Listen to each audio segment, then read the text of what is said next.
Oke, bismillahirrahmanirrahim. Assalamualaikum warahmatullahi wabarakatuh. Waalaikumsalam warahmatullahi wabarakatuh. Selamat pagi, salam sejahtera untuk kita semua.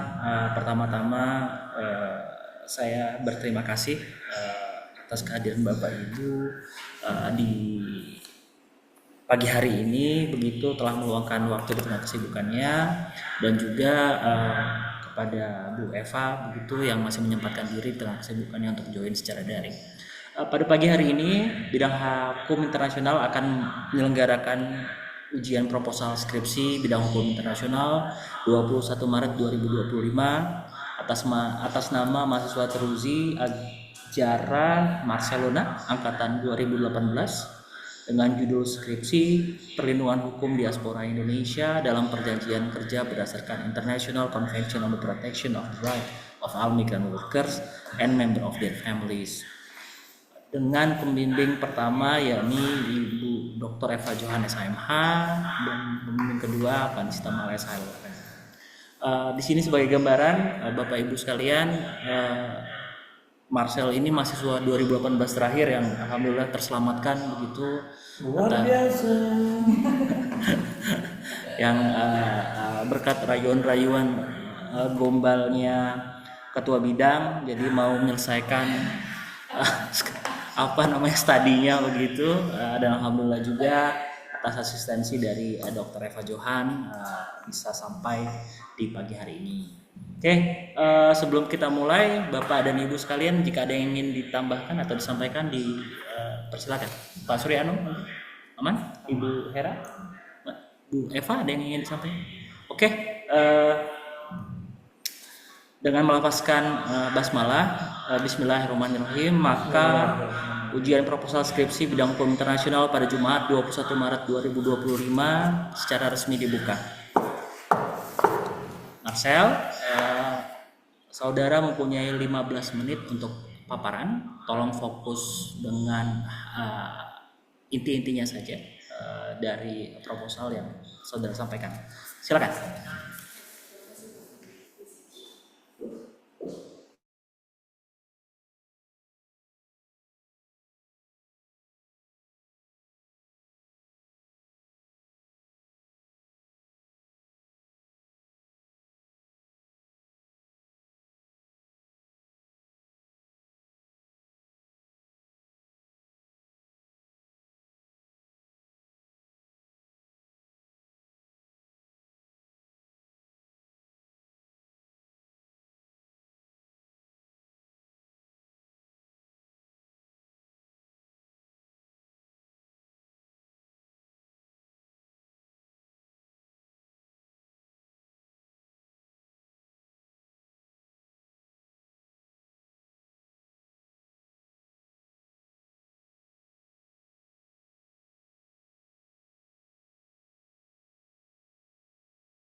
Maaf, suaranya tidak terdengar.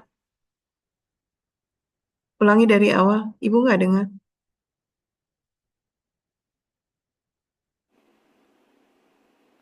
Oke, Apakah sudah jelas, Bu? Ya, ya, udah kedengeran. Silakan. Baik, saya ulangi lagi. Terima kasih atas kehadirannya Ibu Eva Johan, dan juga terima kasih atas kesempatannya telah memberikan saya kesempatan untuk dapat melakukan seminar proposal pada pagi hari ini, Ibu. Dan izinkan saya untuk menyampaikan kerangka pemikiran yang telah saya jadikan proposal skripsi dalam judul Perlindungan Hukum Diaspora Indonesia dalam Perjanjian Kerja berdasarkan International Convention on the Protection of the Rights of All Migrant Workers and Members of Their Families. Salah satu alasan saya meneliti dan mengkaji kasus ini dikarenakan fenomena dilematis bagi diaspora Indonesia terhadap implementasi perlindungan hukum sebagai tenaga kerja asing di Indonesia.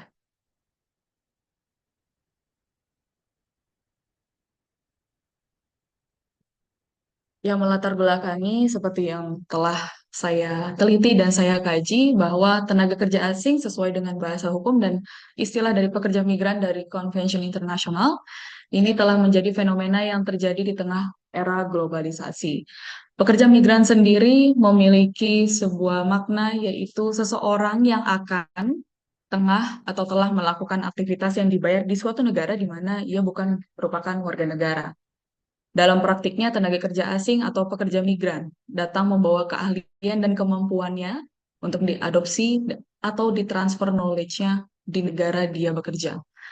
Keberadaan tenaga kerja asing diharapkan dapat mempercepat alih ilmu pengetahuan dan teknologi, serta juga menjadi salah satu cara untuk meningkatkan iklim investasi, terutama di negara kita, negara Indonesia. Investasi asing ini kontribusi kepada pertumbuhan ekonomi, lapangan pekerjaan, transfer teknologi, dan beberapa sektor lainnya. Tenaga kerja asing dan pekerja migran patut tunduk kepada peraturan perundang-undangan Indonesia serta mendapatkan hak penghidupan layak, jaminan sosial, jaminan kesehatan, serta hak yang terbit atas kontrak kerja. Pelindungan hukum terhadap pekerja migran di Indonesia harus merata tanpa ada pengaruh dari hal apapun, seperti pernyataan mengenai perlindungan hak-hak seluruh tenaga kerja asing dan anggota keluarganya atau Convention Internasional yang telah disahkan melalui resolusi Majelis Umum PBB 45-158 pada tanggal 18 Desember 1990, di mana menyatakan bahwa negara pihak pada kovenan ini berjanji untuk menjamin bahwa hak-hak yang diatur dalam kovenan ini akan dilaksanakan tanpa diskriminasi apapun, seperti ras, warna kulit, jenis kelamin, bahasa, agama, politik, atau pendapat lainnya, asal-usul kebangsaan, sosial, kekayaan kelahiran, atau status lainnya. Lantas, bagaimanakah perlindungan hukum bagi diaspora Indonesia yang kembali bekerja di Indonesia? Apakah perlakuan dan juga haknya mendapatkan selayaknya seperti tenaga kerja asing yang hadir di Indonesia, atau perlakuannya selazimnya seperti orang dengan kewarganegaraan Indonesia? Identifikasi masalah dari penelitian ini, dari pengkajian ini, yang pertama, bagaimana pengaturan terkait diaspora dalam Convention on the Protection of the Rights of All Migrant Workers and Members of their Family, dan juga bagaimana perlindungan hukum terhadap tenaga kerja asing Indonesia dalam perjanjian kerja di Indonesia. Dan tujuan penelitian kali ini untuk mengkaji implementasi dari Convention on the Protection of the Rights of All Migrant Workers and Members of their Families dalam hukum nasional di Indonesia. Dan yang kedua, untuk menganalisis keadilan hukum terhadap adanya pembatasan posisi struktural pekerjaan yang diberikan kepada tenaga kerja asing keturunan Indonesia yang bekerja di Indonesia. Kali ini kegunaan penelitiannya secara teoritis kami harapkan untuk dapat memberikan kontribusi bagi perkembangan ilmu hukum, khususnya untuk di bidang ilmu hukum internasional, dan bagi yang juga memiliki minat melakukan penelitian mengenai perlindungan hukum diaspora Indonesia dalam perjanjian kerja berdasarkan Convention on the Protection of the Rights of All Migrant Workers and Members of their Families. Dan kegunaan praktis, secara praktis, hal penelitian ini diharapkan memberikan manfaat terhadap pembangunan bidang hukum, aparatur penegak hukum, referensi mahasiswa, dan masyarakat pada umumnya.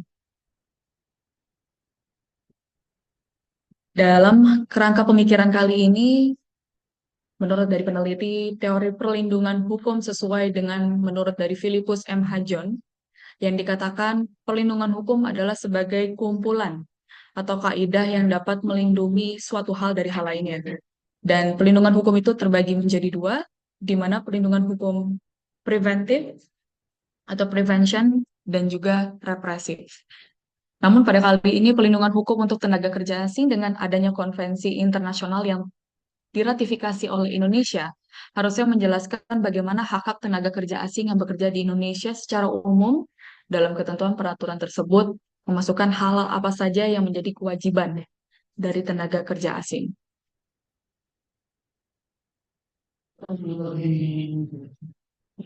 Kenapa, Pak? Iya, Pak. Teori perlindungan hukum.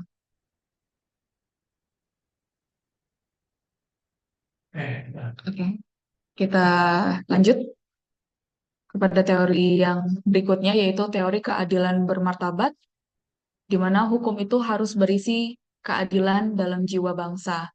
Bukan sembarang keadilan, tapi keadilan yang bermartabat. Dalam hal ini, yaitu untuk menghindari terjadi diskriminasi terhadap tenaga kerja asing keturunan asli Indonesia yang pada kali ini kasusnya adalah bekerja di Indonesia secara kesetaraan posisi dan sosial serta ekonomi sebagaimana Convention on the Protection of the Rights of all Migrant Workers and Member of their Families telah menyatakan.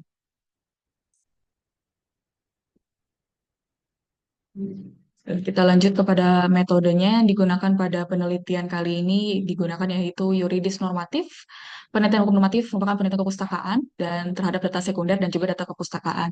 Spesifikasinya mengenai penelitian yang digunakan dalam penelitian kali ini yaitu deskriptif analitis, yaitu kegiatan yang dilakukan oleh peneliti dan penulis menentukan isi atau makna suatu aturan hukum yang dijadikan rujukan penyelesaian permasalahan hukum yang menjadi objek kajian yang pada kali ini mengenai tenaga kerja asing dengan keturunan Indonesia yang bekerja kembali di Indonesia.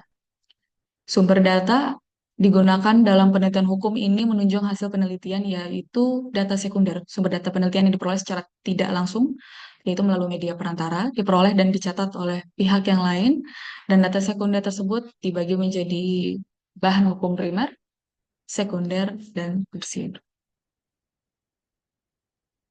Lalu teknik pengumpulan data yang digunakan adalah studi pustaka, berupa data sekunder sebagai bahan dasar untuk diteliti dengan cara mengadakan penelusuran terhadap peraturan-peraturan dan literatur berkaitan dengan permasalahan tenaga kerja asing dengan keturunan Indonesia. Dan analisa data yang digunakan dalam penelitian ini adalah analisis kualitatif, yaitu dengan cara memaparkan subjek dan objek penelitian yang akan dilakukan dan mendapatkan gambaran umum dan menyeluruh terkait keadaan yang sebenarnya. Sekian dari saya, Bapak Ibu, mengenai pemaparan dari proposal kali ini. Saya ucapkan terima kasih.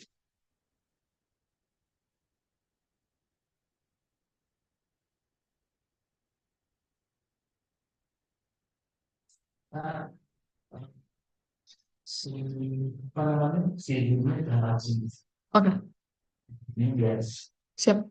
Sebentar, right away. Oke, Pak. Oke.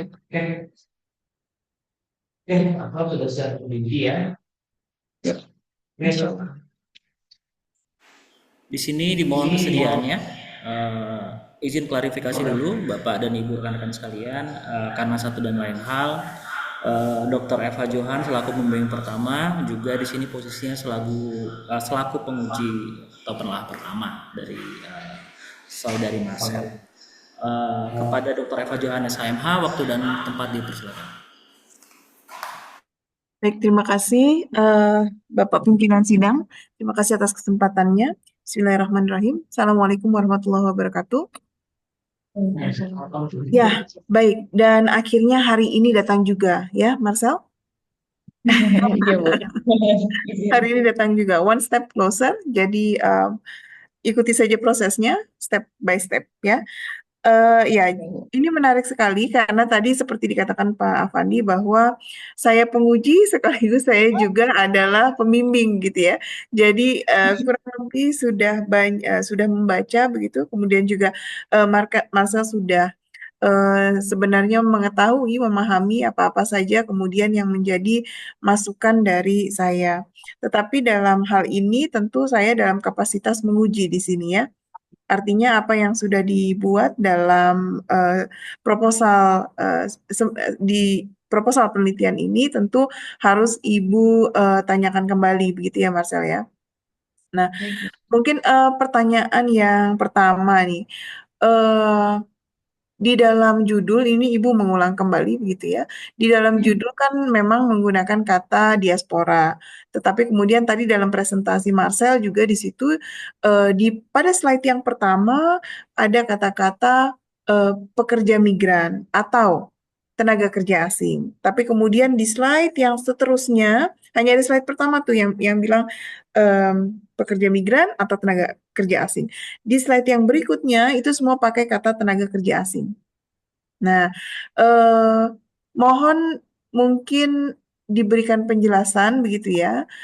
eh, Nanti untuk dalam proses tahap penelitian, karena memang terminologi hukum ya itu harus clear dari awal ketika melakukan penelitian, sehingga nanti apakah kata atau istilah yang dapat digunakan menurut terminologi hukum adalah diaspora, artinya itu kan nanti merubah judul ya, Betul, Bu. ataukah pekerja migran, ataukah tenaga kerja asing. Nah, dalam hal tadi Ibu senang kamu juga mengungkapkan di mengenai teori keadilan bermartabat begitu ya, itu baru tuh ada kejelasan bahwa yang dimaksud atau dalam kasus ini yang membedakan dengan kasus yang lain atau studi kasus yang lain adalah dalam kasus ini akan melihat bagaimana tenaga kerja asing yang merupakan keturunan Indonesia, asli Indonesia tadi ya di slide yang mengenai teori keadilan itu,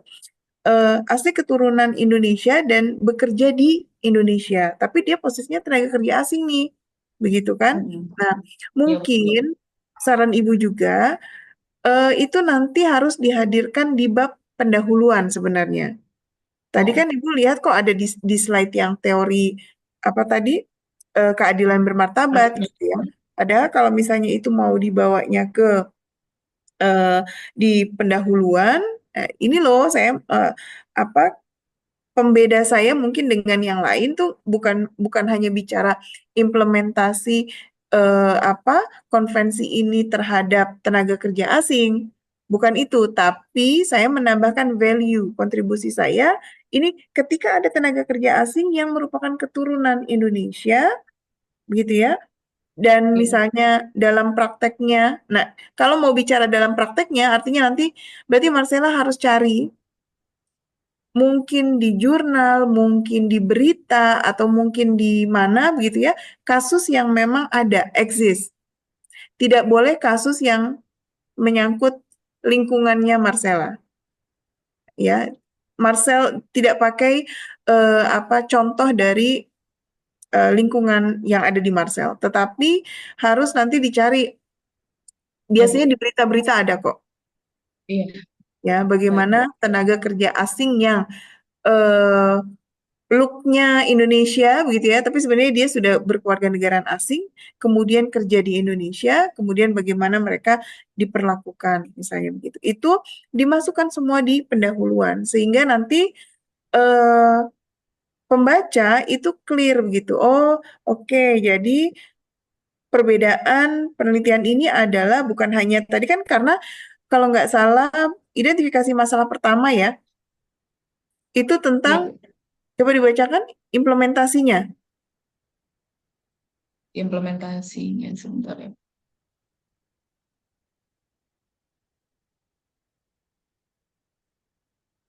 Iya, implementasinya, Bu. Apa ininya, pertanyaannya? Identifikasi masalahnya apa? Identifikasi masalahnya yang pertama, bagaimana pengaturan terkait diaspora dalam Convention on the Protection of the Rights of all Migrant Workers and Member of their Family. Lalu yang kedua, perlindungan hukum terhadap tenaga kerja asing Indonesia dalam perjanjian kerja di Indonesia. Oke, berarti nanti ya bagaimana implementasi dari konvensi tersebut di dalam hukum Betul. Indonesia itu sebenarnya hampir sama tuh pertanyaannya dengan identifikasi masalah yang kedua, Iya, ya memang hampir kan? sama sih, Bu. Iya. Oke. Nah, jadi Iya. nanti yang kedua itu spesifik membahas tadi pembedanya dengan yang lain. Marcella tidak hanya Oke. membahas mengenai bagaimana implementasi konvensi tersebut, tetapi bagaimana implementasi konvensi tersebut terhadap TKA yang keturunan Indonesia, Iya. ya Oke, kan? Bu. Iya. Jadi lebih Ketika detail ya, Bu. mereka menggunakan kontrak Indonesia ya. Iya, betul. Yang diharuskan kalau untuk tenaga kerja asing kan kontraknya sebagai tenaga kerja asing, bukan sebagai local employment kan ya.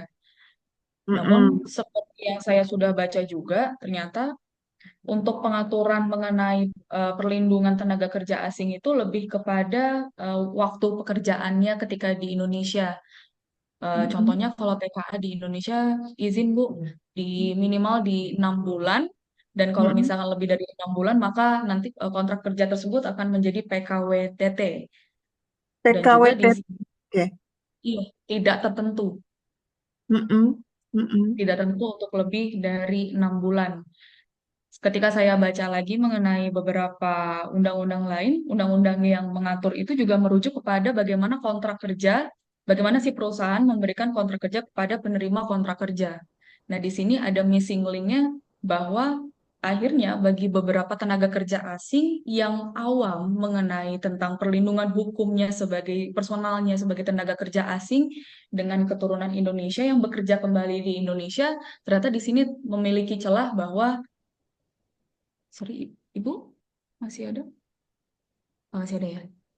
Bahwa di sini terdapat celah di mana akhirnya mereka jadi dan juga isi dari kontrak kerja tersebut tidak memenuhi atau mengimplementasi dari konvensi internasional tersebut, Bu. Karena disebutkan juga meskipun dalam international convention itu menyebutkan harus ada jaminan sosial dan juga sesuai dengan peraturan perundang-undangan bahwa tenaga kerja asing pun juga harus mendapatkan jaminan sosial namun berupa BPJS.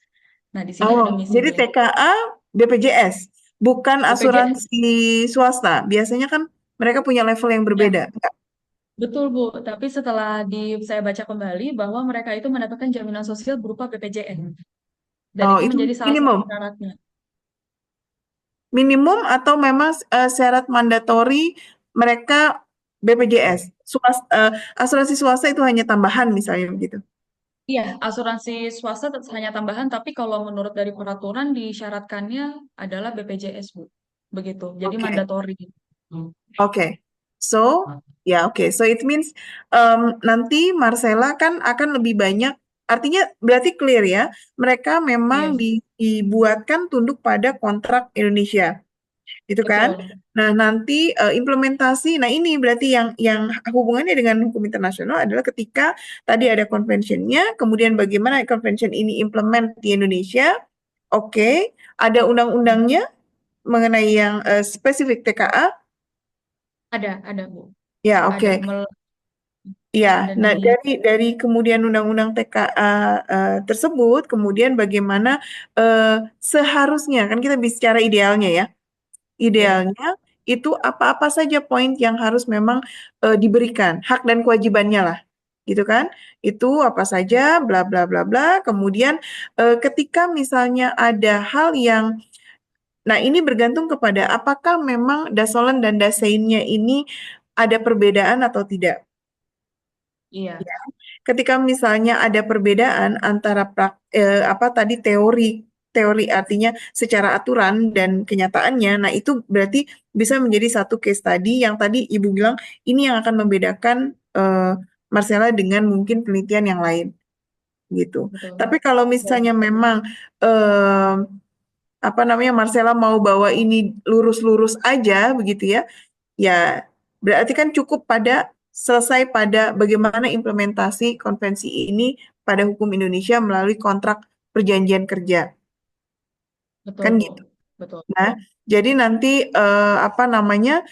Ibu tetap berpikir bahwa di pendahuluan ya, itu Marcella harus menentukan karena gini ya, terkadang dalam suatu penelitian si peneliti ini tidak cukup banyak melakukan pra penelitian sehingga pada saat seminar proposal dia baru terkejut-kejut gitu. Oh, ternyata ini diatur kok. Oh, ternyata nggak seperti itu kok. Misalnya begitu ya. It doesn't matter, nggak apa-apa, nggak masalah karena kalau kalau tidak ada ya artinya ada Waalaikumsalam. Ada hipotesis, kamu harus memberikan hipotesisnya apa begitu kan? Tapi kalaupun misalnya eh, memang tidak ada ya nggak apa-apa juga gitu ya. Iya, Bu. So it, Baik, it Bu. doesn't matter, nggak masalah. Um, Iya, but the matter is, masalahnya it depends on apa namanya sampai sejauh mana nanti kamu mau nelitinya gitu.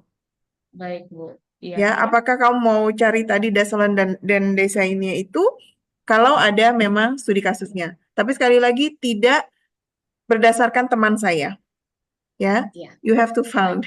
Ya, oke. Oke, Nah, tapi kalau baik, Bu. misalnya itu Marcella mau lurus-lurus aja tadi Ibu bilang, berarti berhenti pada bagaimana implementasi konvensinya kepada tenaga kerja asing di Ya, Indonesia melalui kontrak Indonesia, kerja. oke, kontrak perjanjian itu, gitu. Itu Baik. satu, oke. Tapi klarifikasi dulu untuk terminologi hukum ya. Apakah eh, karena tadi sudah diturunkan kan dari konvensi kemudian turun ke undang-undang di Indonesia, berarti nanti harus pakai eh, hmm, harus pakai bunyi konvensi aja. Kalau misalnya umum pekerja migran, pekerja migran. Nanti kan breakdownnya di hukum domestik masing-masing negara tuh. Ada berapa macam yang disebut dengan pekerja migran tadi. Ya, Itu. baik, Bu. Jadi Kalau nanti di untuk judul in general ya, pakai bunyi konvensinya. eh ya, itu. Terminologinya apakah dia akan pakai diaspora, pekerja migran, atau tenaga kerja asing? Ya, you have to read nih. Ini harus dibaca. ya, betul. Kemudian yang kedua, eh di sini ada disebut juga tentang resolusi PBB, Ya, ya. That's another rules kan, ya. betul, Bu. Itu rules yang berbeda dengan konvensinya. Nah, nanti peran dari resolusi PBB ini apa? Resolusi Majelis Umum ini, Bu, itu dia mensahkan mengenai pernyataan yang terdapat di konvensi internasional tersebut, Bu, mengenai apa tuh tidak bolehnya melakukan atau tidak bolehnya adanya diskriminasi terhadap pekerja migran. Makanya bahasanya juga Oke, seperti jadi lebih kepada pengesahannya, Bu, tapi isinya dari International Convention tersebut. sama. Isinya Mm-mm. sama nggak? Atau ini mau Sama. mau meliding ke tadi tenaga kerja asing keturunan Indonesia? Kalau untuk isinya, kalau yang dari resolusi umum PBB sama Bu, memang itu yang mengesahkan dari pernyataan yang ada di International Convention tersebut Bu. Tapi kalau untuk mengenai istilah, sesuai sama Convention on the Protection of the Rights of all Migrant Workers and Member of their Family, menggunakan istilah pekerja migran. Karena Mm-mm. bahasanya kalau menurut artinya, seseorang yang akan tengah telah melakukan aktivitas dibayar di negara yang bukan warga negaranya. Kalau Mm-mm. diaspora sebenarnya lebih agak sedikit bias sih, Bu. Mm-mm. Karena lebih dikenalnya sebagai seseorang yang melepas warga negaranya, menginginkan pengembalian ke apa tuh keluarga negaraan asalnya tanpa melepas keluarga negaraan asing. Jadinya dui buat keluarga negaraan. Sebenarnya yang lebih pas merujuk dalam kasus ini, penelitian ini pekerja migran sih, Bu. Oke, Menurut dari ya, konferensi. oke. Jadi itu clear ya, nanti berarti dirubah tuh judulnya. Ketemu lagi Oh, dengan Pak Afandi. berarti dirubah. Heeh. Ya, Oke, berarti nanti resolusi PBB itu aja ya, kapasitasnya itu. Ibu pikir tadi ya, awalnya karena ini supporting apa namanya, eh let's say perjanjian internasional gitu, supporting perjanjian internasional untuk mengarahkan ke diskriminasi tadi, anti diskriminasi terhadap oh tenaga bukan, kerja asing. lebih ke International Convention yang tadi saya bawa aja sih, Bu. Oke, ya, ya. Gitu. Eh, yang terakhir, itu mengenai teori. Teorinya Ya, kan dua, baik, Bu. teori perlindungan hukum dan keadilan bermartabat. Ya, untuk teori keadilan bermartabat ini referensinya dari mana? Siapa?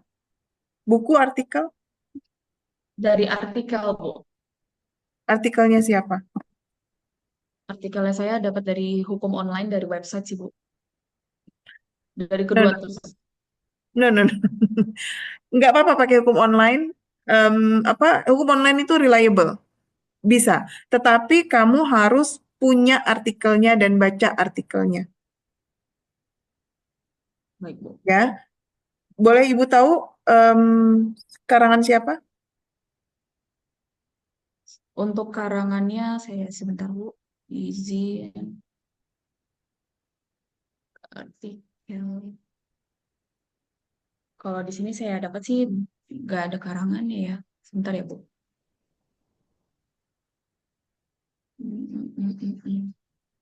Dari tim hukum online-nya sih, Bu. Saya bisa lampirkan mengenai linknya. Ini dari tim hukum online untuk pembuat Ya, artikelnya.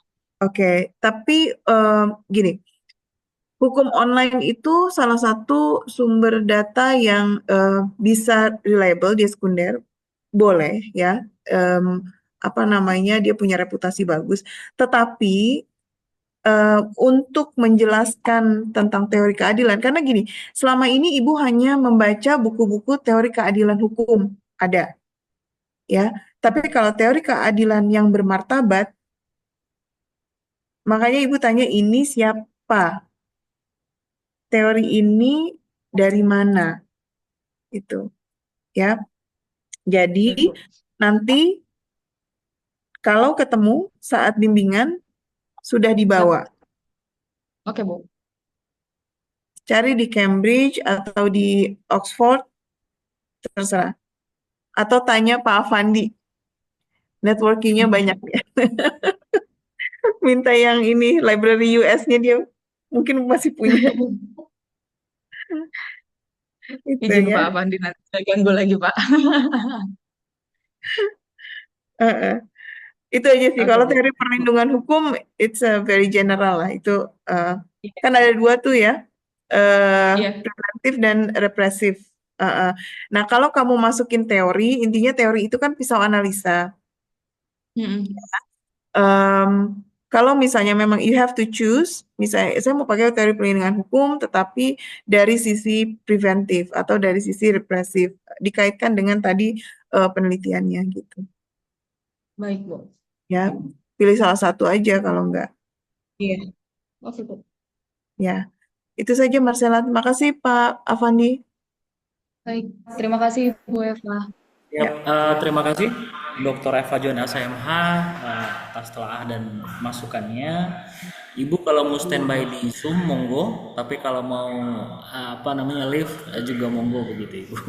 Eh, saya mau standby sampai nanti mulai acara, tapi saya mau close ininya, kameranya. Mau ya, lihat ya, Marcel. Oke. monggo. Baik, Bu. Oke, Ya. Ya.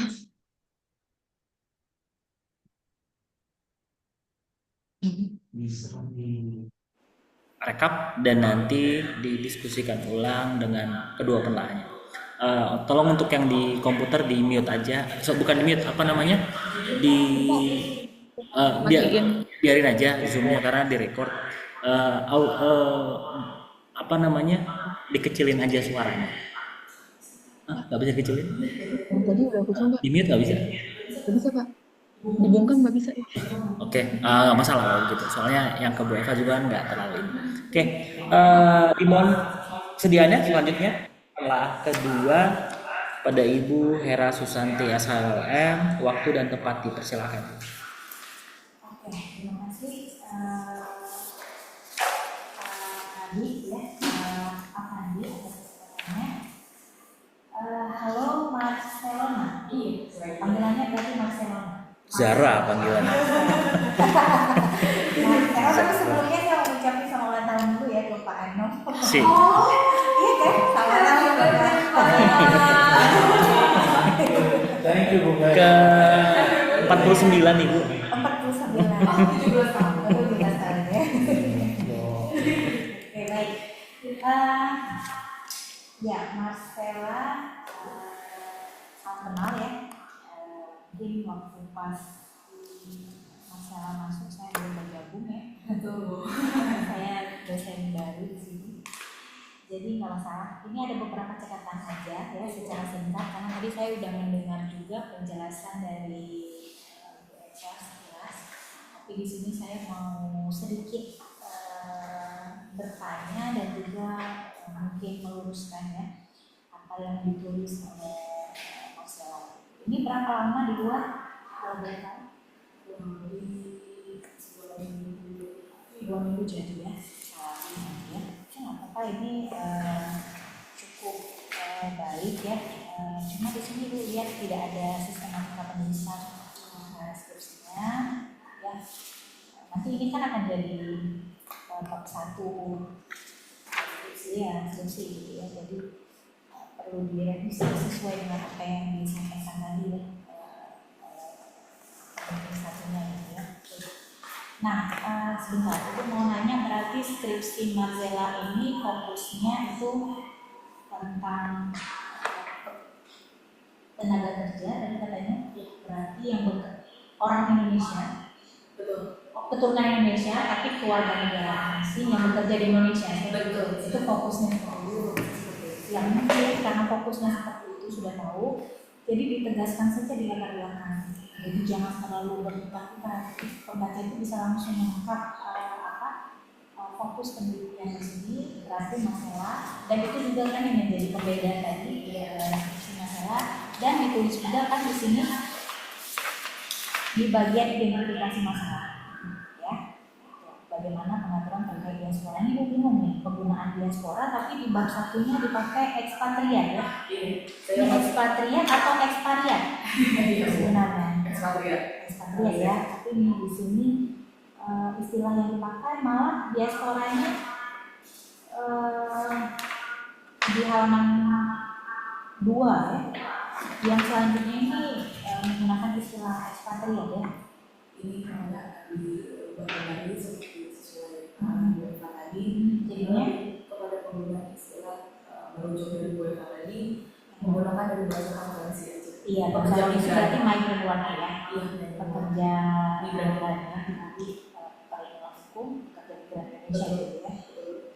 Pekerja migran Indonesia nanti dilihat lagi ya. Berarti di sini posisinya yang dikaji adalah tenaga kerja asing kan ya. Cuma dia memang keturunan Indonesia. asli Indonesia. Jadi perlindungan hukum yang seperti apa yang disebutkan di dalam skripsi ini? Sebenarnya lebih kepada Apakah kontraktual tadi yang seperti sebenarnya gimana? merujuk dari kasus yang saya juga sudah sempat bicarakan sama Pak Afandi, Iya.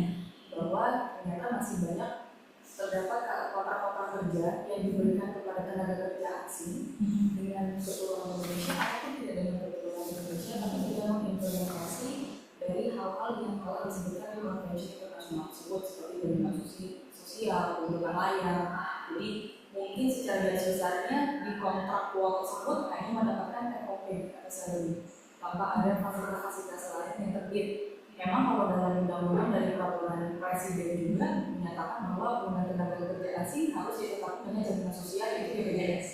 Tapi selain dari situ, beda lagi ibu, maksudnya jaminan untuk kehidupan dia selama di Indonesia. Sedangkan dalam konferensi itu mengatur bahwa ketika hiring atau menerima tenaga kerja asing di suatu negara yang bukan negara dia lahir atau dia tempat tinggal, mereka harus menjamin juga sampai dengan ke keluarga members of the families. Namanya dari klausul kontrak, ya saya mungkin waktu itu baca salah satu kasus, saya juga udah diskusi sama UEFA dan UEFA menyarankan untuk cari kasus di luar dari itu saya. Sebenarnya lebih ke kontraktualnya bu. Ternyata dalam kontraknya itu ada beberapa yang saya baca tidak sesuai dengan konvensi tadi. Jadi hanya kok sebenarnya bahkan kontraknya ini sebagai lokal employment dikarenakan keturunan negara Indonesia. Padahal keluarga negaranya juga asing. Oke, baik. Itu dijelaskan ya di identifikasi masalahnya. Ya. Dan juga dihubungkan ke tujuan penelitian. Nah, di sini identifikasi masalah dan tujuannya itu lebih yang kedua ya. Identifikasi masalah yang kedua itu nanti di sinkronkan ya. Nanti dijelaskan juga ya seperti yang disebutkan oleh saya tadi. Nah, itu penggunaan istilah juga perlu diperhatikan ya. Berarti oke. Ibu mau bertanya di sini kan yang disebutkan itu gambaran ya, gambaran permasalahan. Misalnya karena memang semakin meningkatnya ya, pekerja asing yang datang ke Indonesia ya, kemudian hanya dibutuhkan perlindungan. Nah, selain itu dan selain kontraktual ada nggak case lain yang real gitu, yang mungkin pernah ada di Indonesia? Jadi kalau kita orang Indonesia yang bekerja di luar itu kan tidak sebagai pekerja asing gitu ya kan, pekerja migran yang bukan warga negara ini ya. Nah kan case-nya banyak nih. Ada nggak case yang bisa dijelaskan sama Sela yang di Indonesia, asing Indonesia yang mungkin selain kontraktual. Nah, tapi kalau tadi fokus ke situ, kontraktual itu sudah jelas ya. Tapi kalau misalnya memang bisnisnya di waktu, ya itu perlu dijelaskan. Nah, misalnya selain itu kan pekerja data asing di sini yang dijelaskan pekerja reguler, khusus pekerja yang di sektor formal. Ya, berarti nanti dijelaskan di dalam instruksinya ditegaskan, jadi nggak perlu yang luas banget, tapi langsung pokok masalahnya itu dari atas atau pada memang ada kan sistem penulisan latar belakang masalah itu kan kerucut ya. Iya, kerucut. Iya, nanti dijabarkan dulu, tapi jangan terlalu luas, terlalu umum. Ya, kita bisa menangkap apa yang ditulis oleh masalah ya.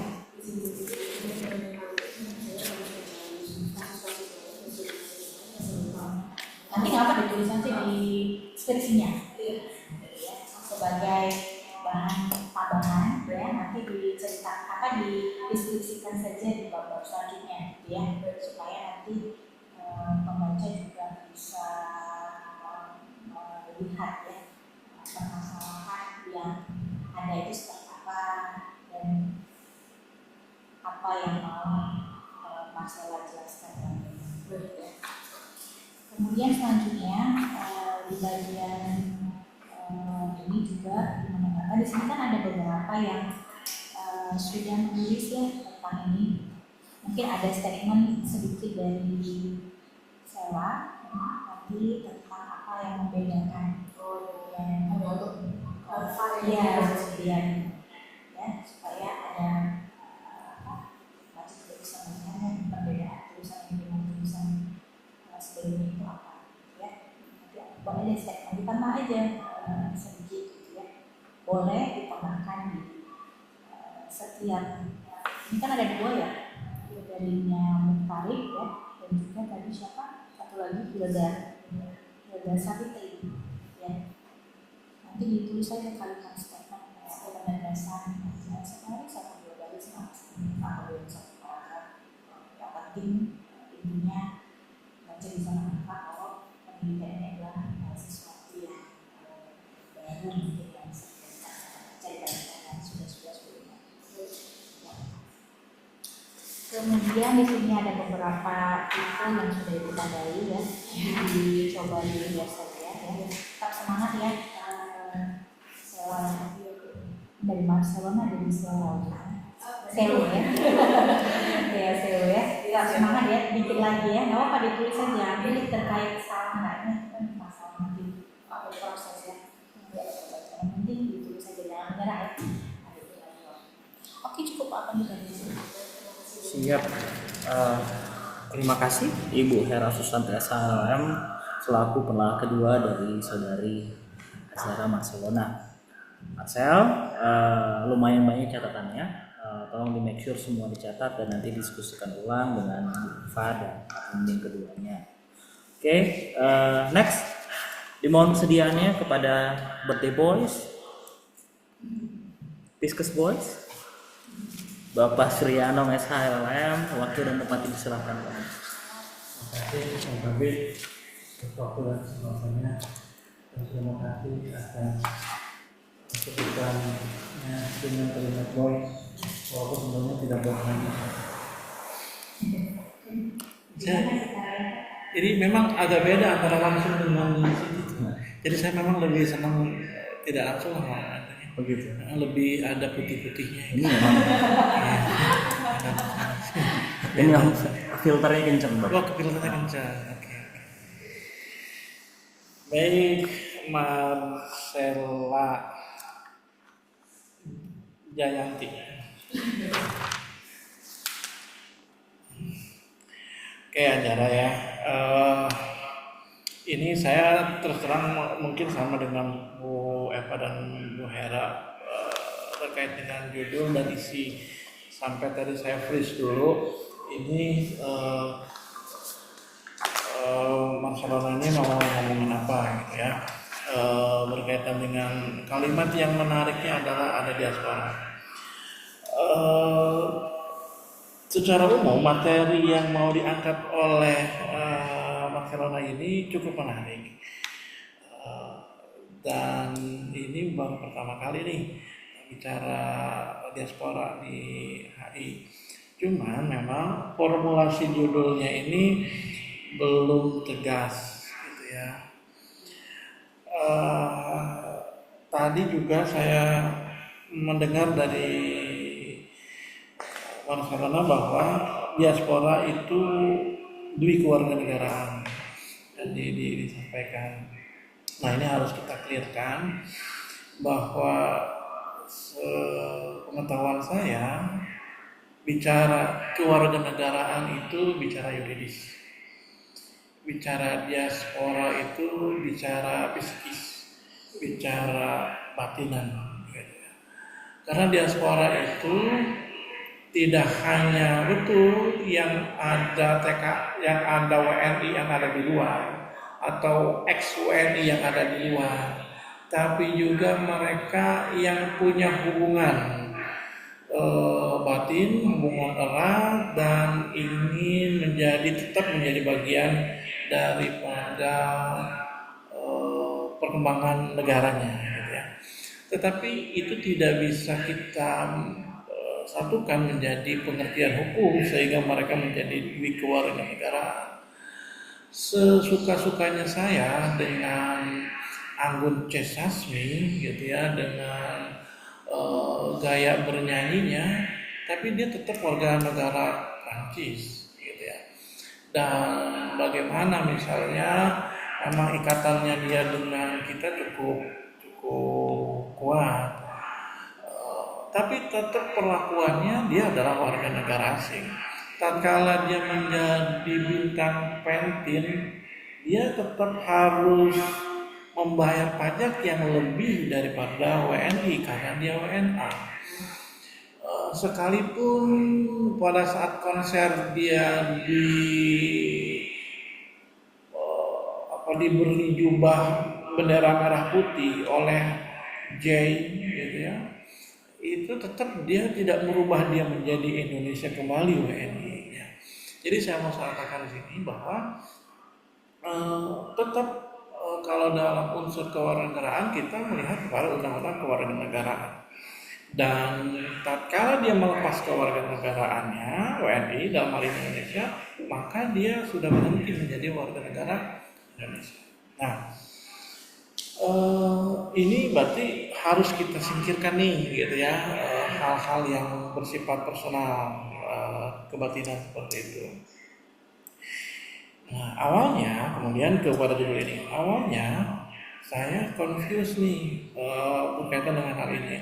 Perlindungan hukum diaspora Indonesia dalam perjanjian kerja berdasarkan international convention ini ya. Yang menarik di sini adalah yang membuat saya terus ingin membaca proposal kamu waktu itu adalah ada kalimat perjanjian kerja ini, gitu ya. Tetapi ini kalimatnya kok diaspora, gitu ya. Sementara diaspora itu bisa siapa saja.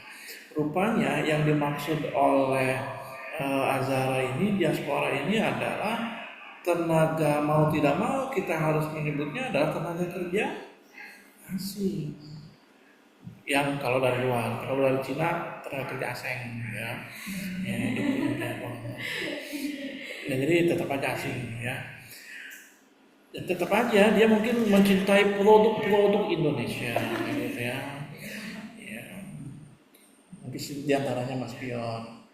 Nah jadi tentang perlindungan hukum diaspora ini, tatkala saya membaca sampai ke bawah, ini rupanya tentang TKA.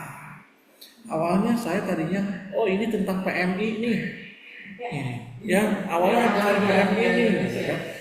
Waktu itu juga saya protes, ini si Bagas bicara PMI, si Fitri PMI. Ini juga PMI, apakah memang dua angkatan tahun 2018 ini senang PMI gitu kan? Itu semuanya PMI ataukah memang mau jadi tenaga kerja asing ya? Awalnya itu, tapi rupanya di sini TKA. Nah, jadi mungkin lebih dispesifikan tentang ini ya. Terlepas itu pacar kamu TKA-nya atau teman kamu atau siapa, tapi betul bahwa case-nya itu harus lebih bersifat umum, tidak secara personal. Karena gini, kamu bilang tadi tentang perlindungan perjanjian kerja ini kaitannya dengan perlindungan asuransi BPJS. Apakah ini berlaku tidak untuk yang lainnya? Gitu ya, TKA yang lainnya. Apakah memang ini pekerjaannya di mana dia? Yang sekarang menjadi PKWT ini? Di PT mana? Di PT? PT Prancis, tapi branch-nya ada di Indonesia juga. Berencana di. Nah, artinya mungkin apa kamu harus melakukan riset juga ke yang lain TKA yang hal yang sama kan gitu. Jadi ini tidak pas kalau tadi kamu hanya merujuk pada by case yang teman kamu tadi. Nah, tetapi misalnya kalau kamu mau melihat kepada BPJS misalnya aspek perlindungan hukumnya itu mungkin kamu bisa melihat misalnya pendapat yang lebih umum, misalnya temuan dari misalnya dari pengamat mana atau dari temuan dari lembaga apa yang memang menyatakan TKA di Indonesia itu secara umum ini tidak mendapatkan perlindungan hukum ini, sehingga dasar pembenarnya lebih relevan dibanding hanya temanmu itu. Belum tentu TKA yang lain punya perlakuan yang sama, gitu ya. Itu yang penting. Nah, terus yang membuat saya tadi cukup terkejut adalah perjanjian kerja yang kamu lihat ini yang tidak sesuai, yang kamu anggap tidak memberikan perlindungan, kamu sandingkan dengan konvensi, ya kan, bahwa BPJS yang mereka tidak dapatkan itu tidak berkesesuaian dengan konvensi. Dan dari tadi sebenarnya saya tidak mendengar ada produk hukum nasionalnya.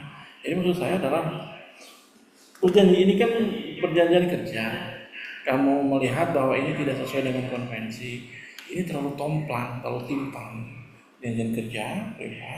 Sementara bagaimana pengaturan undang-undangnya? Kenapa tidak kamu bilang bahwa perjanjian ini tidak sesuai dengan undang-undang? Gitu. Undang-undangnya gimana? Menyebut tidak? Kalau undang-undangnya sendiri Pak, sesuai sama undang-undang tenaga kerja asing, sesuai dengan Perpres 20 tahun 2018. Diamanatkan? Iya, diamanatkan sih Pak sebenarnya. Nah itu kan. Sebenarnya saya juga masih. Berarti undang-undang nasional kecenderungan follow dengan konvensi ini, memberikan perlindungan itu. Cuman implementasinya pada saat perjanjian kerja itu tidak diimplementasikan oleh penerima kerja atau perusahaan itu. Nah, jadi ini bukan hambatan, tapi saya mau sampaikan bahwa selain kamu melihat bahwa perjanjian pada umumnya TKA di Indonesia ini selain tidak berkesesuaian dengan konvensi, juga tidak berkesesuaian dengan hukum nasional kita, gitu loh. Ya, jadi supaya jembatannya ada, gitu ya, tidak langsung timpang begitu, gitu ya. Jadi tiba-tiba dari perjanjian kerja yang memang masalahnya privat langsung ke hukum internasional yang sifatnya publik, yang memang pengaturannya juga kepada hukum nasional itu sendiri. Nah ini yang membuat tadi menarik itu bahwa perjanjian kerjanya itu. Nah dengan demikian maka tidak masalah kalau dalam materi hukum internasional ini bicara perjanjian kerja mau tidak mau karena lokusnya di Indonesia penelitiannya, maka tetap kamu harus bawa tuh 1320 1313 dari Berhalak van Wetboek, KUH Perdata itu. Gitu unsur-unsur syarat sahnya perjanjian. Mau dari subjektif, mau dari yang lain dipersilakan.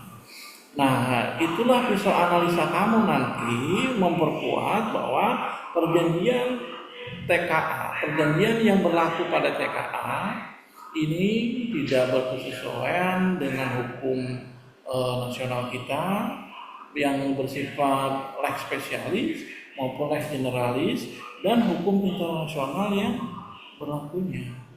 Nah, sekarang apa yang harus dilakukan berkaitan dengan hal ini? Kan tetap harus ada problem solvingnya toh dengan keadaan ini. Nah, makanya problem solvingnya kamu mention lah di identifikasi masalah. Sehingga pertama, untuk identifikasi masalah yang pertama, tentu ini harus disesuaikan kembali. Jadi khususnya tentang kalimat terkait diaspora ini, berarti kan terkait tentang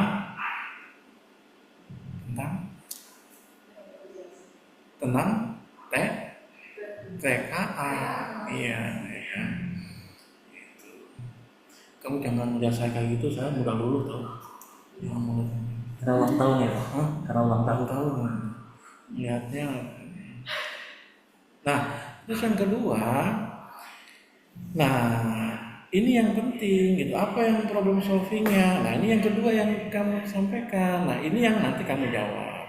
Apakah telah terdapat perlindungan hukum terhadap tenaga kerja asing di Indonesia dalam perjanjian kerja Indonesia? Ini problem solvingnya. Kamu bisa menyampaikan, walaupun di awal tadi kamu dulu menyampaikan belum terdapatnya unsur-unsurnya secara yuridis dari mana?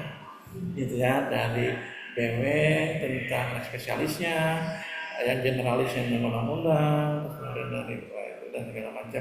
Dan tentu di sini kamu bisa menyampaikan misalnya pendapat kamu seperti apa, saran kamu seperti apa berkaitan dengan hal ini. Nah, dengan demikian maka metode penelitiannya adalah yuridis normatif. Jadi nggak apa-apa. Nah, adapun tadi betul kata Bapak, adapun misalnya ada case di situ, nggak apa-apa di-mention bahwa mau menunjukkan case-nya ada loh, gitu ya. Di kita mentionnya, kemudian case-nya ada, tetapi bukan berarti data yang ada case itu menjadi data primer, tetap menjadi data sekunder. Data primernya adalah tadi, gitu. Perjanjian kerjanya kamu bisa dapatkan dan teman kamu sudah dapat. Nah, itu bisa kamu lampirkan itu nanti di skripsi, nggak apa-apa kalau menurut saya itu dilampirkan saja kalau memang ada, karena mau menunjukkan bahwa ini salah satu bentuk bahwa perjanjian yang ada di kita ini tidak melindungi TKA gitu misalnya. Dan itu juga penting rupanya tatkala kemarin ada mahasiswa bimbingan akademik saya, PA saya. Jadi pada saat ini juga bagi Azhara dan juga Pak Gara Ismi juga menyampaikan juga. Rupanya Pak keluar dari Untirta itu cukup ribet. Proseduralnya. Kemarin dia harus dipingpong dan dia sekarang harus balik lagi. Karena untuk ngurus Ismi, dengerin, untuk ngurus SKL itu surat keterangan lulus harus ada akta lahir, bawa akta lahir, bawa KTP. Untuk ini. Kemudian, nah ini penting lampirannya adalah bahwa nanti di repository kampus kita itu, Untirta itu, perbab harus dipilah-pilah, di antaranya ada lampiran dan CV-nya. Dan itu waktunya cukup lama, dan ini juga kemarin saya sampaikan ke Ismi juga, kesempatan ini kepada Azhara yang disampaikan oleh Om Kabid. Kita ini 2018 punya waktu cuma 10 Juni gitu.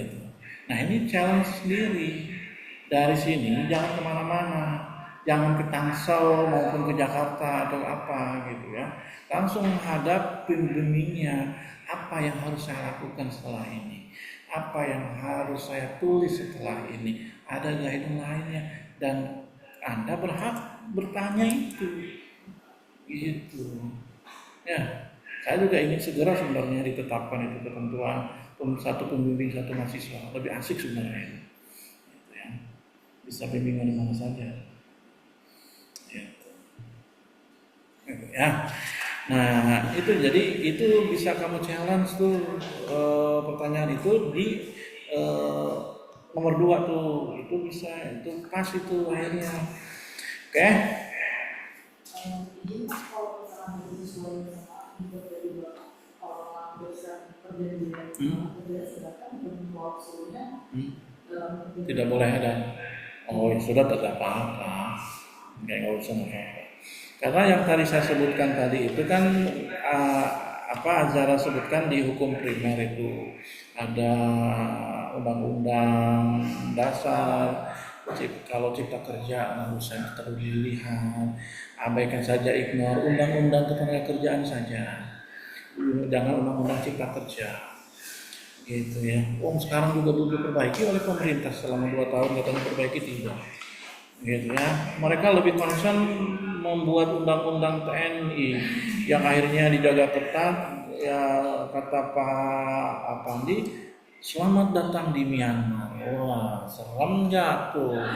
Myanmar mau seperti apa ya. Jadi undang-undang tenaga kerja. Kemudian di halaman 16 itu diperbaiki, atau maksud saya adalah hal-hal yang berkaitan dengan typo-typo pengetikan diperhatikan. Daftar pustaka, buku, jurnal dan seterusnya itu buat per poin A, B, C atau dan seterusnya. Oke, benar ya? Dari sini jangan kemana-mana. Sayang, Senin tuh ketemu coba Pak Apandi dengan Bu Eva, apa yang harus saya lakukan gitu ya. Karena one single day untuk 2018 itu sangat berharga. Oke ya, terima kasih Pak Kabir atas waktu dan kesempatannya. Assalamualaikum warahmatullahi wabarakatuh. Waalaikumsalam warahmatullahi wabarakatuh. Terima kasih Pak Suryano, Mas LM atas penjelasannya. Lagi Mas Hel, tambahan catatan dan rekomendasi tolong rekapitulasi, nanti dibahas kembali dengan Bu Eva dan saya.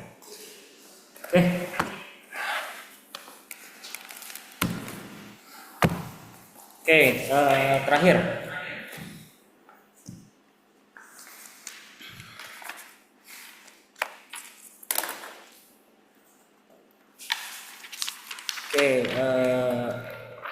Izin ini sebelum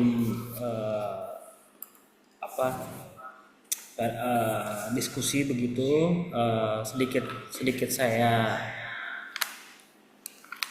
share terkait kenapa judul ini terkesan terburu-buru begitu, Bapak dan Ibu sekalian.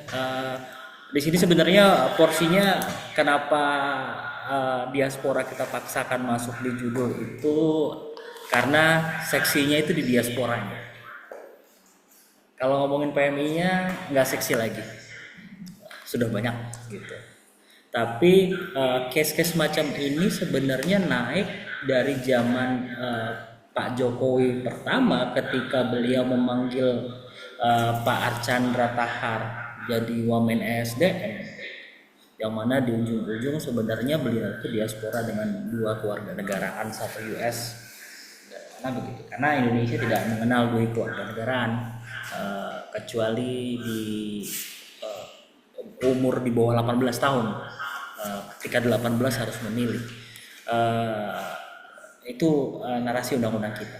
Nah, tapi ini banyak sebenarnya case-case diaspora ini. Tapi mungkin saya lupa ketika mengawinkan terminologi diaspora dengan Convention on the Protection of the Right of All Migrant Workers and Members of Their Families.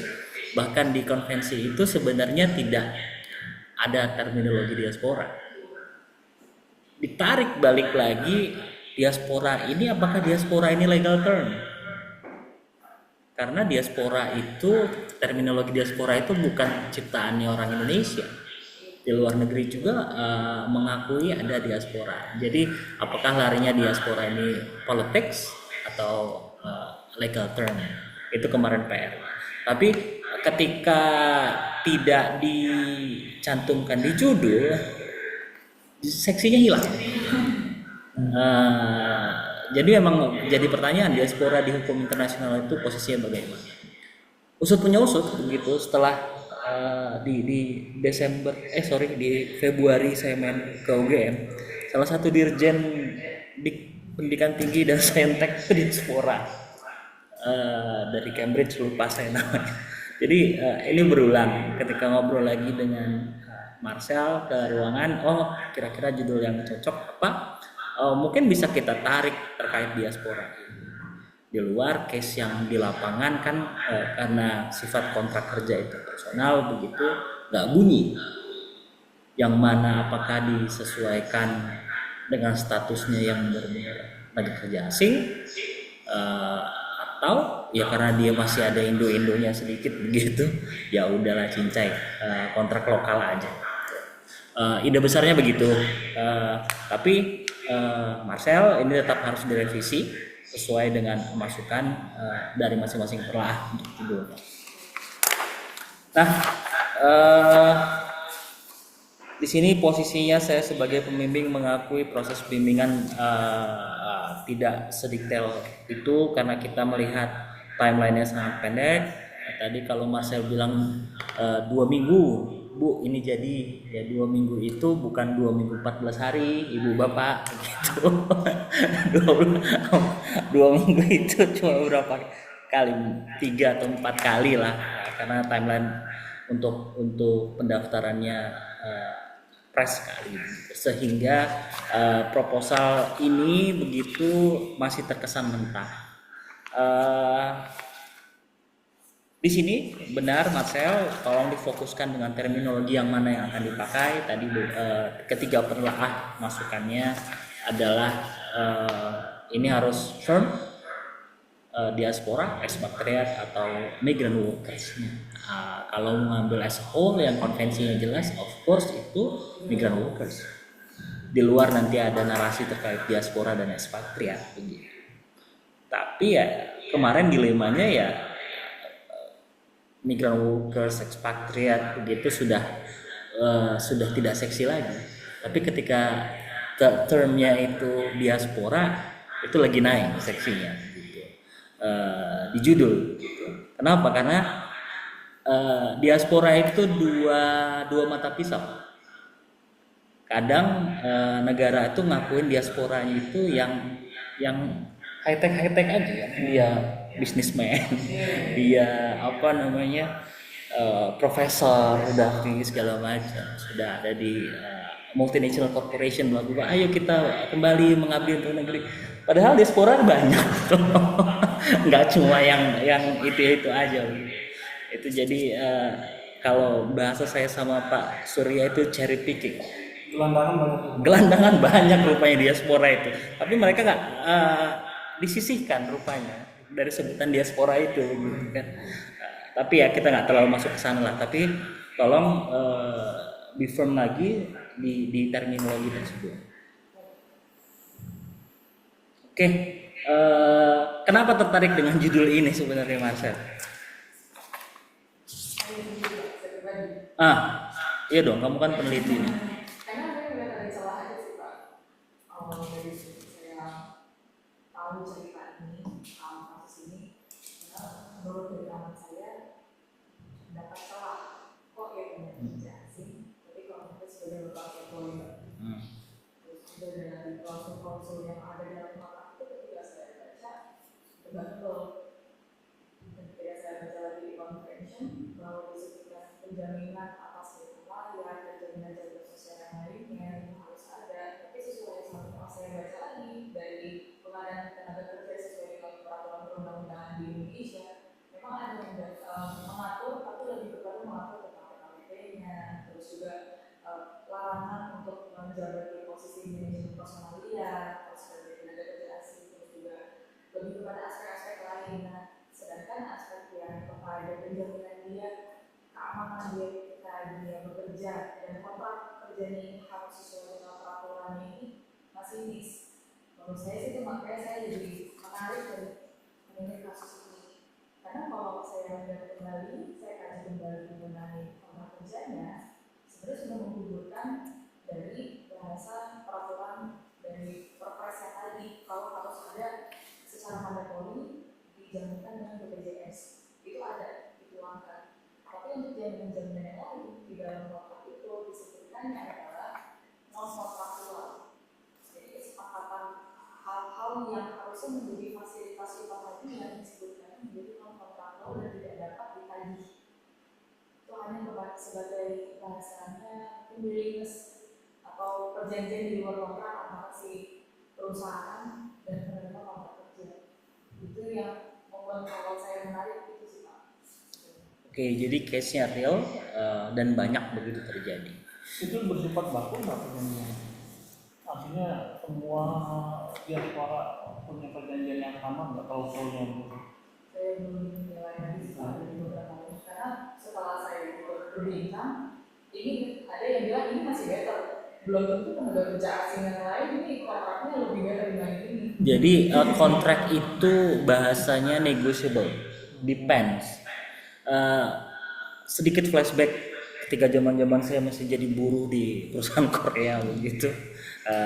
Kita di main office tuh saya orang Indonesia, orang Korea, orang Arab Saudi, Belanda, US, even Rusia begitu.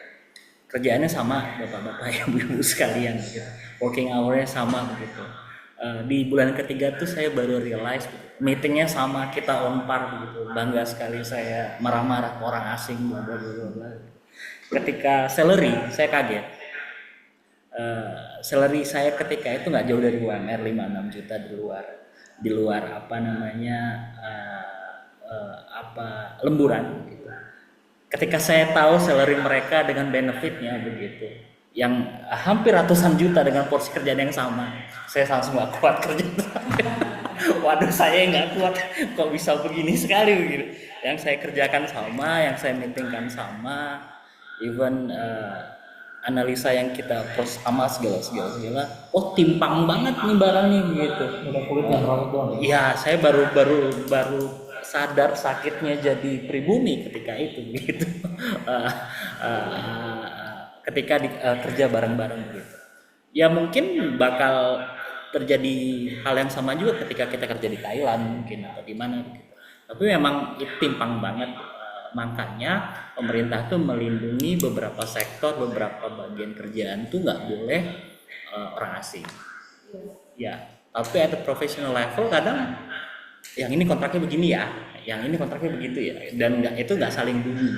Ya itulah makanya seharusnya kalau tadi dari Pak Pandi ini TKA itu harusnya lebih baik ya, gitu, lebih sejahtera dibanding Betul yang jadi isunya adalah concernnya dengan bobot kerjaan yang sama, job desk yang sama, namun dengan pendapatan yang berbeda. Awalnya saya juga jadi harusnya kenapa nggak ambil warga negara Indonesia dengan sektor bisnis yang sama yang dihadirkan, kenapa harus tenaga kerja asing? Sebenarnya awalnya itu, tapi ketika saya kaji lagi mengenai karena ini kebetulan dalam satu lingkup ya, satu lingkungan, ketika mereka dibawa ke luar negeri bukan tempat tinggalnya, banyak ternyata additional cost yang harus menjadi pertimbangan dan pertimbangan aspek lain, mungkin dari peninggalan keluarganya, dari apa yang akhirnya secara kalau misalkan saya bilang iya ya harus jobdesknya sama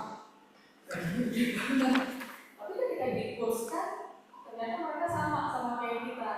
Nah ini akhirnya jadi menurut saya apa ya menarik sih untuk dibahas ya sebenarnya. Padahal dari warga negara Indonesia sendiri mungkin jauh banyak yang lebih capable dan suatu perusahaan juga lebih menilai dan memperlihatkan kembali nih SDM Indonesia juga banyak kok dan source-nya masih banyak. Kenapa harus mengambil dari kita? Sebenarnya awal dari concern juga Pak, perusahaan ini sudah mau stop dari klien untuk hiring tenaga kerja asing karena menurutnya kurang efisien. Kenapa nggak orang Indonesia aja? Kita di Indonesia di proyek. Kenapa nggak orang Indonesia sendiri? Ya, satu dan lain hal karena dari TKA ini punya keturunan darah Indonesia ya lebih negotiable gitu ya. Nah, let's give it a try. Makanya kalau Let's see what you can do. Oke, tapi di sini Marcel ini seksi dan menarik, tapi harus diingatkan yang nggak seksi dan menarik adalah timeline buat kamu. Ya, karena Ismi juga begitu, timeline kalian pure benar-benar cuma 1,5 bulan, benar-benar cuma 6 minggu kalau saya nggak salah itu. Jadi seseksi dan menariknya ini, tolong ambil aja kue ini sesuai dengan apa yang bisa kalian punya. Jadi ambil piece-nya yang bisa kalian makan. Nggak perlu semua kalian semangatnya di ujung-ujung itu. Semangatnya nggak di tahun ke-4, tahun ke-5 begitu. Semangatnya di tahun ke-7, repot. Nah, jadi diingatkan untuk diambil porsinya saja sesuai dengan masukan penelaah begitu biar nggak kemana-mana. Di sini juga tolong penulisannya disesuaikan dengan pedoman tugas akhir, yang mana beberapa ini masih berantakan dan nggak baku begitu, dan terutama tambahkan dengan referensi-referensi yang relevan. Oke, mungkin dari saya itu aja, karena nanti kita akan bimbingan lebih lanjut. Oke, silakan ditutup closing statement. terima kasih